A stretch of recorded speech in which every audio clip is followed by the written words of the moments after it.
Hello everyone, Sandra here. So in today's video I want to talk about Kokomi, and the video exactly will be, will Kokomi be worth your Primogems? So of course, with that said, if you haven't already, please go check out my video yesterday on Kokomi's kit. I'll not be going over her kit in any detail in this video. I'll just be going over her kit as if you already know what her kit is, so I'll be mentioning stuff here and there. So it might be confusing if you haven't watched that video ahead of time or learned about her kit on your own way sometime.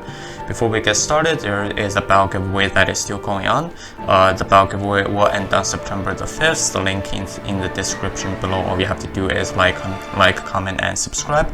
As for Kokomi giveaway, I'll try to schedule one. However, I do not know the exact dates yet, and there are no video out yet. So if there's anything out, it will be posted in the link description as well. But as for the release of this video, the date, there is no information I can confirm regarding if I'm going to do a Kokomi giveaway or not. With that said, let's get started. So first, let's talk about her base stats, and honestly, the only one I want to talk about is HP.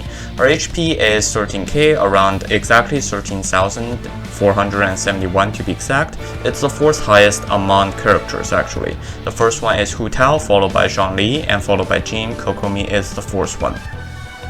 Now, you might actually look at this and say it's quite low, 13k base HP, because I mean Hu Tao and Zhongli have rather insane base low HP, but actually the thing about Kokomi is that she's a long-range character, and for all long-range characters, with the exception of course Kokomi right now, because she scales off HP, the other exception is Child, because Child has to go close range. All the rest have very low base HP. Child, we're looking at 13k as well. Child is 13,103 to be exact, but all the rest, ones like Ningguang, Yanfei, any of the other even 5 stars, Mona, we're looking at below 10k normally in most cases, or at least best case scenario around 10k. So her HP is actually rather high compared to normal melee, normal ranged characters. The second thing is about her ascension stats. She ascends with hydro damage bonus, which is not useful for her because she would rather ascend with HP or healing bonus to be exact. But hydro damage bonus does help with her damage a little bit, but it helps in no way to contribute her towards a healer. Now let's quickly go over her auto attacks. So she has one of the highest damage multipliers among Catalyst users for both auto and charged. I believe her charge attacks can level with Barbara's, or at least close, and her auto I believe is one of the highest. And this sets her up to be one of the few DPSable Catalyst users. Moving on to her E, the Jellyfish will deal damage, heal party members, and apply Hydro all at the same time, once every 2 seconds. It used to be once every 4 seconds for the applying Hydro part, but they buffed it recently, I guess. It's of course not as fast as Xingqiu, but because of the fact you can't really push Xingqiu on both teams, so a lot of the time when you're fighting a best, she can sort of work as like a Xingqiu 2.0, if that makes sense, to apply Hydro off-field, because she can actually switch off-field once the Jellyfish goes on the field, so she can function in same as Xingqiu in the case of Hydro application. As for how much energy particles she can generate, when she releases the Jellyfish, she will initially generate 1 energy particle. Afterwards, every single time the Jellyfish attacks, it will have a 50% chance of generating an energy particle. So overall, it is not enough energy generation for her, and if you're actually building her, if you're actually planning on building her and getting her, you will need to find some good pieces with both HP and ER. HP percent and ER percent are going to be the big thing to look into for Kokomi, mainly because her Q is needed for damage and for healing, and on top of that she can't really do much without energy recharge because she doesn't really have a good energy source, if that makes sense.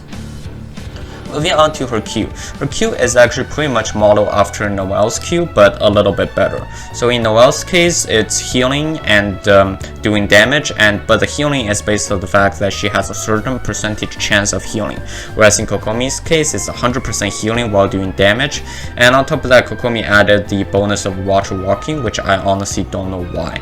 And their mechanic also works exactly similar. Noelle scales off defense, the bonus healing and damage comes from defense.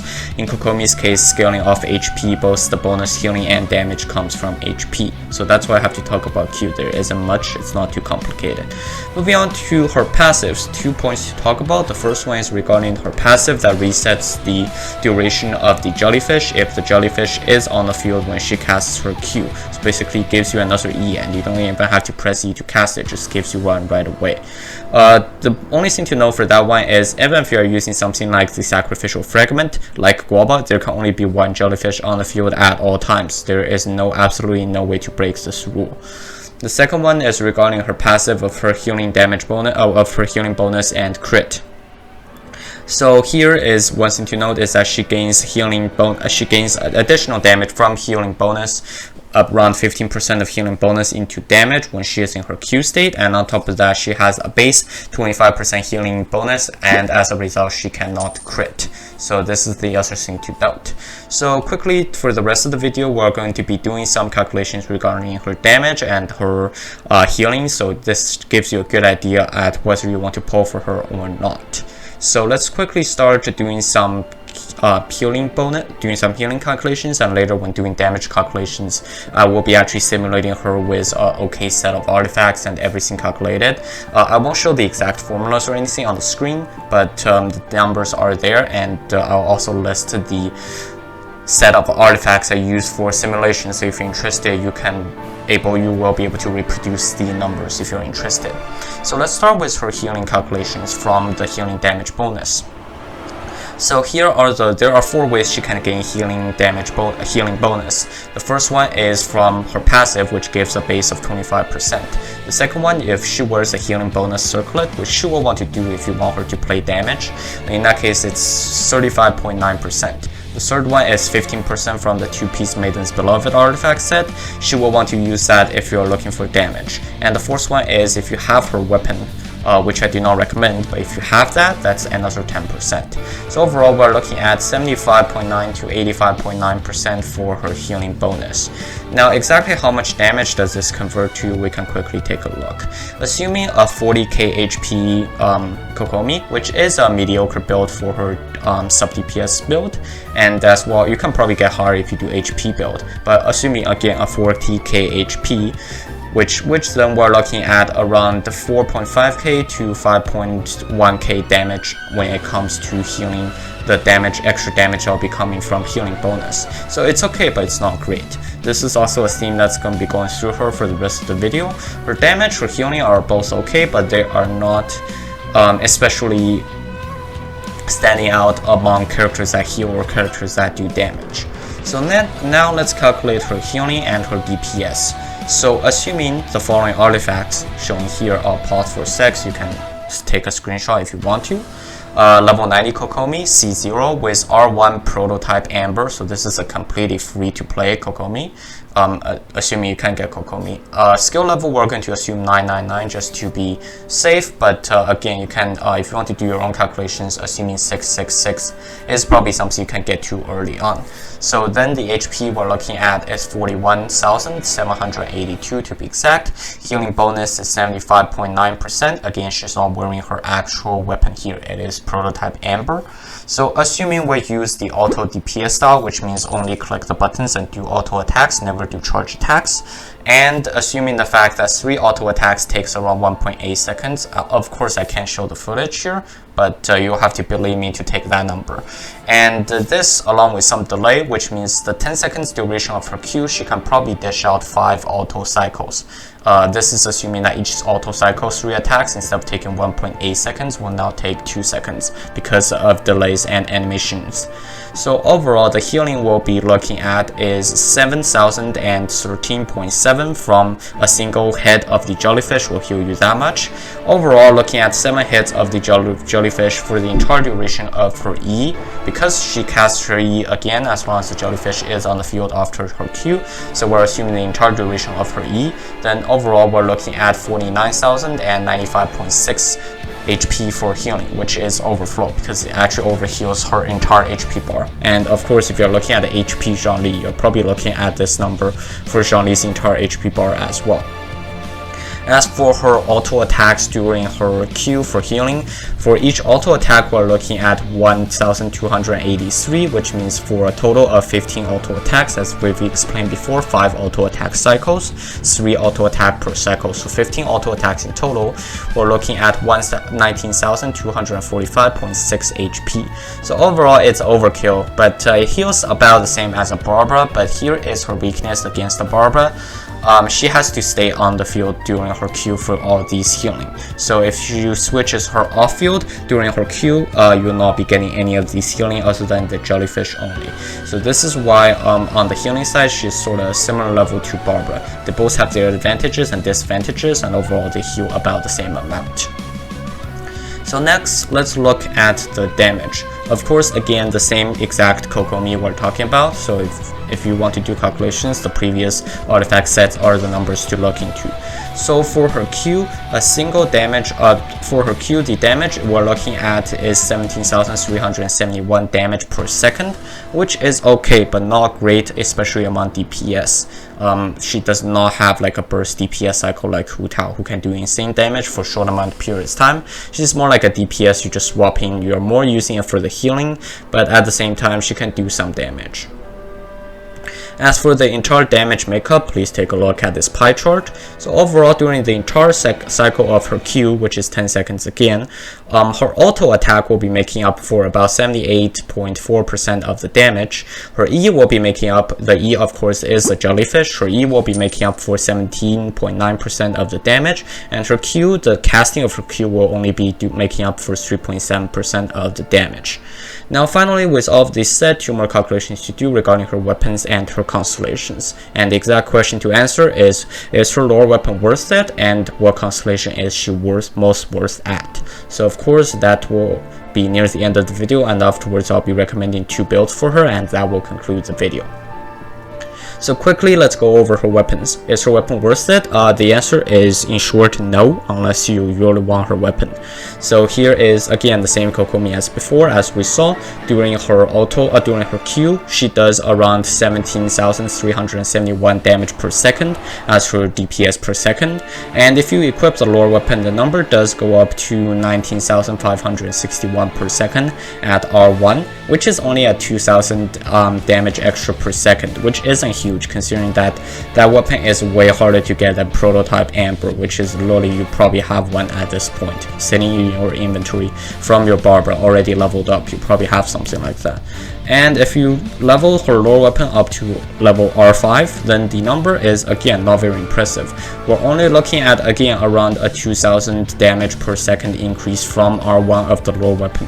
So overall, compare R1 prototype Amber to R5 lore weapon, we're only looking at around a 4,000 damage per second DPS, so which is again not worth it.